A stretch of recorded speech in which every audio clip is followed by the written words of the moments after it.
At his farm in Gatumba in Bujumbura, Albert Gendera calls out for one of his somewhat unconventional pets.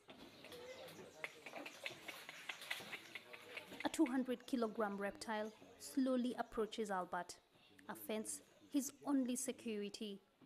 The crocodile is just one among 7 others that Albert, a 57-year-old father of 6, has for the last 12 years described as his other children.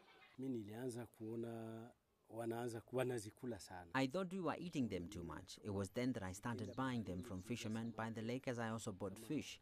Slowly by slowly they grew in number, so I had 12 of them. At that time, Burundi was just recovering from 12 years of civil war. The reptiles had been hunted for food and their numbers declined rapidly. Like most Burundians, Albert also ate the crocodile meat, but he knew he had to stop once he started keeping them as pets. But it wasn't easy, and neighbors poisoned 4 of his crocodiles. Some people were not happy with what I was doing, so one day they threw poisonous meat over the fence. I wasn't around, so when I returned home, I found 4 of them dead. The crocodiles feed on 80 to 100 kilograms of meat each week. That's an extra $30 in Albert's budget, one that he finds difficult to achieve sometimes.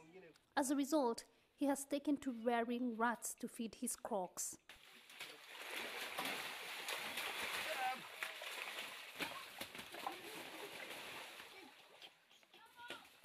And the 8 reptiles don't seem to mind. He also charges $2 to $6 for a tour of the farm that also houses a cobra and 2 primates. Well, despite his efforts to save Burundi's crocodiles, Albert feels he's very much alone in his quest to do so. Not only does society treat his venture with suspicion, but he says the government has also failed to support him.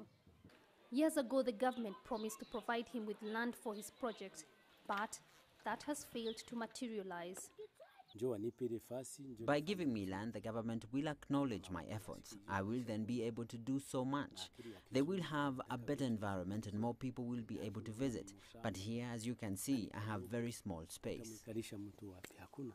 Jane Keo, CCTV, Bujumbura, Burundi.